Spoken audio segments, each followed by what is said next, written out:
Hey guys, it's an election season. St. George City elections are the most important thing. We want you to go to votestg.com and find out who's running and what they stand for. See us all over Southern Utah in our voter information booth. We'll be at Digby's Market, Red Rock Bicycles, and the park. We'll see you out there.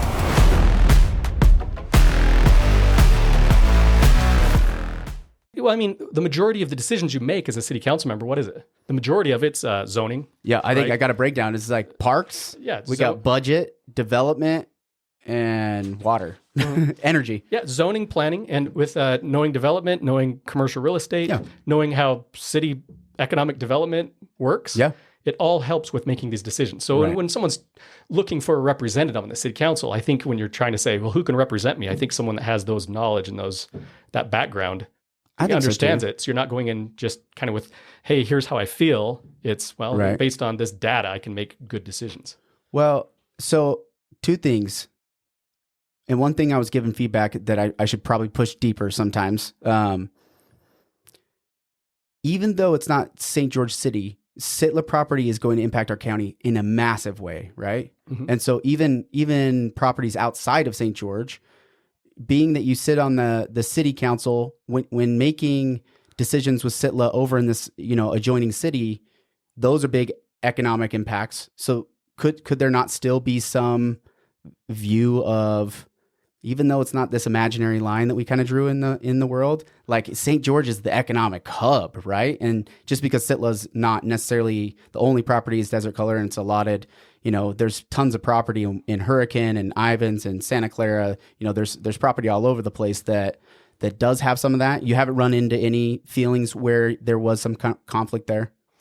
Being in the middle of knowing developments that are happening, say in Washington City or Ivins City or other things that are associated with SITla land, there's never a conflict that's like, well, am I going to prioritize St. George? I mean, over Ivins or over Washington City? It doesn't work that way. Yeah. Okay. So the conflict, though maybe perceived, is not existent. Yeah. And I don't necessarily think there's a whole lot of opportunity to where there's like, some appropriation of money at some level because of that role. It doesn't make any sense because it's a state organization and they kind of have a mandate anyway, right? Yeah. SITla can kind of do whatever, truthfully, they could do whatever they want with their land. Is that right? Well, SITla's mandate is it's the School and Institutional Trust Lands Administration. Right. What it is we have these lands. These lands were given to SITla, this organization. Yeah, we got the map. It's like every sixth square there. Yep. At statehood, there was 4 sections per township that was given to.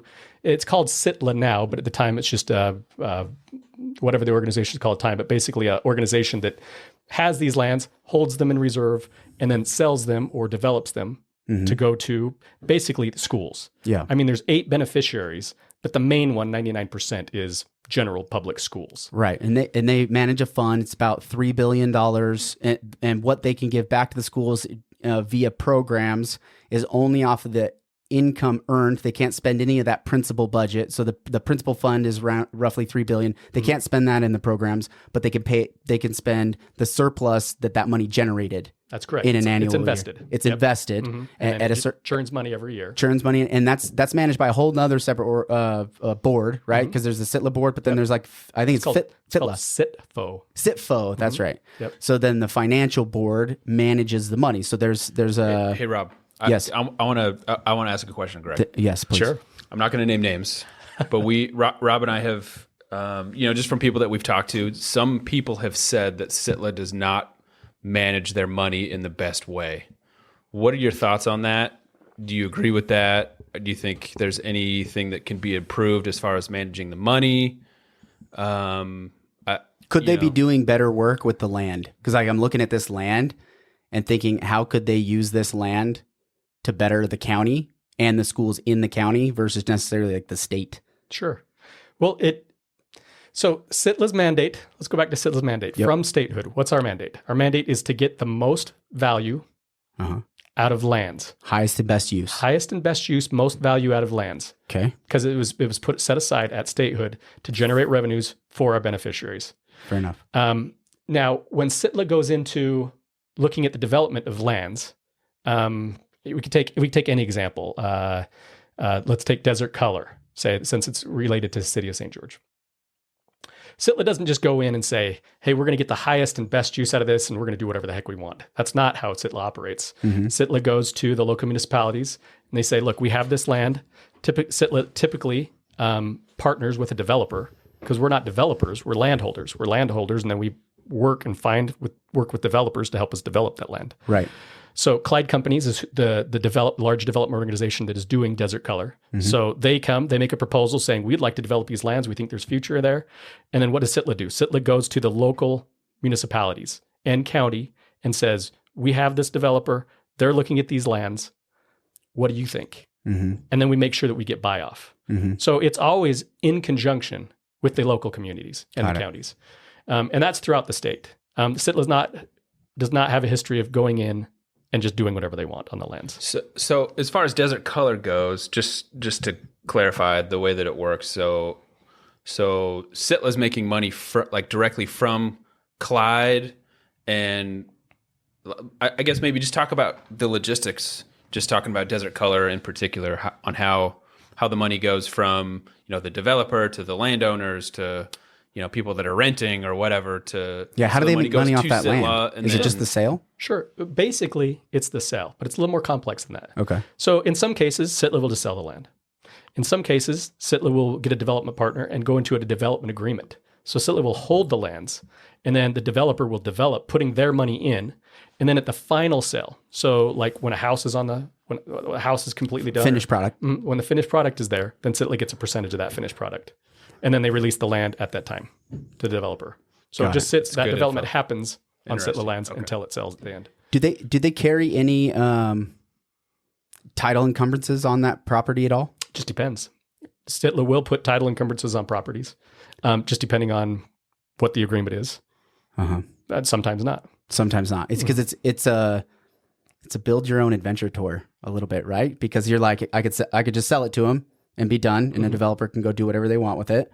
And now that fund is grown. The $3 billion goes to $3.1 billion, right, or whatever it goes. So maybe it's a bit presumptuous then to say, hey, SITla doesn't manage their money correctly, because there's so many moving pieces depending on what the land use is for and like where it is and who the developer is and what they're building. And what's the potential for it in the future, right? Like looking out here, like out Beaver, you go out into the West Desert, right into the hills.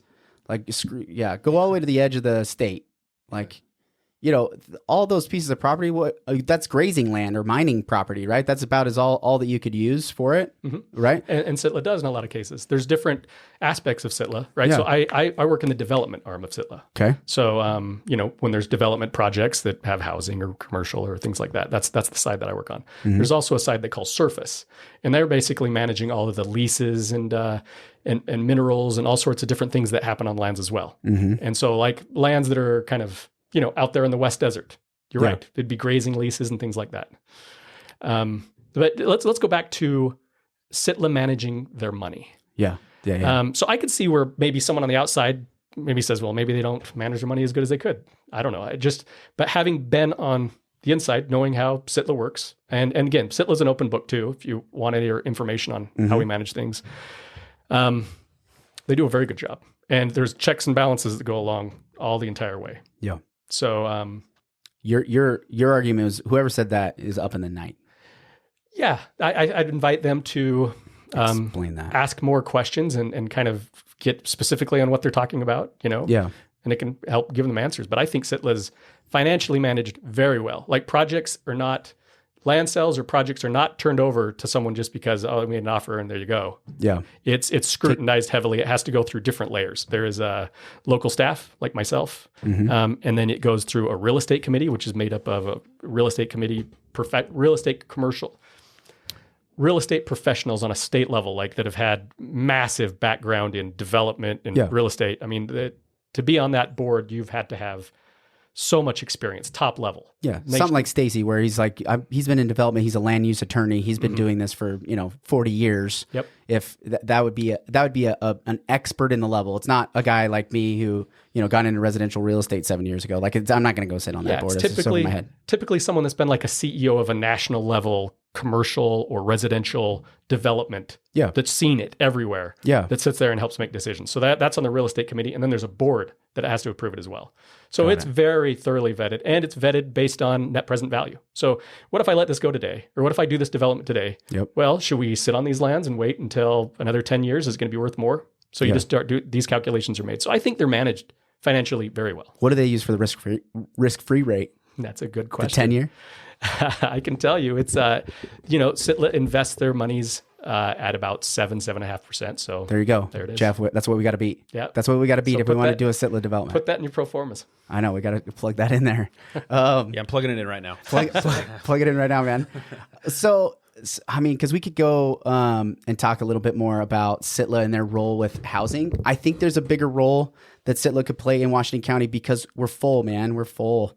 And if the private land's full and I look at all these blue boxes and I think about, what it is, man, you just look at that big blue square just north of St. George in Washington and the exits going there. You can't help but to scroll into that map right there off Green Springs and Hey, if you scroll into that right there, where there's the 36, 31, 1 and 6, Yep. all that. Yep. So you're right. We have a lot of lands there. That is not available. It's not available. Scroll You know in, why? keep going in deeper. No, I don't. Please tell That's me more. in the Red Desert Reserve. Okay. So that's the desert tortoise habitat lands. And where does that, but some of that is not, right? And the majority of that is. Majority of it is. And so And if that tortoise reserve, if those lands weren't in that tortoise reserve, St. George and this whole area would not grow at all. So wouldn't it make sense for them to swap that land if they couldn't use it anyway? Oh, that's the plan. Okay. The SITla would like to swap those lands. Absolutely. Pull those out of the desert reserve. And that's part of the long-term plan. There's a lot of lands in there. Yeah, there's a lot in there. But you have to swap for federal lands. You can only swap for federal. Well, I mean, if we're dealing with lands that are owned by a state entity, SITla, what are you going to swap with? Well, we're not going to swap with a private landowner with lands outside of there because they're not going to want lands that are sitting in a desert reserve. So you're going to have to swap with lands that could be used somewhere. That's probably the federal government, meaning BLM or something like that. And to do those type of things literally takes an act of Congress. So it's possible, and the plan is to do that, but it'll take time. And it needs to go, because the federal government would have to take that property away from the reserve, right, to do anything with it. No, it'd stay in the reserve. You just can't develop it, right? So there's not interest in it because you can't develop it, right? So you have to trade it with someone that just wants to do preservation. Yeah, you're right. And then a private owner's not going to want it because they can't do anything with it. You can't do anything that makes with sense.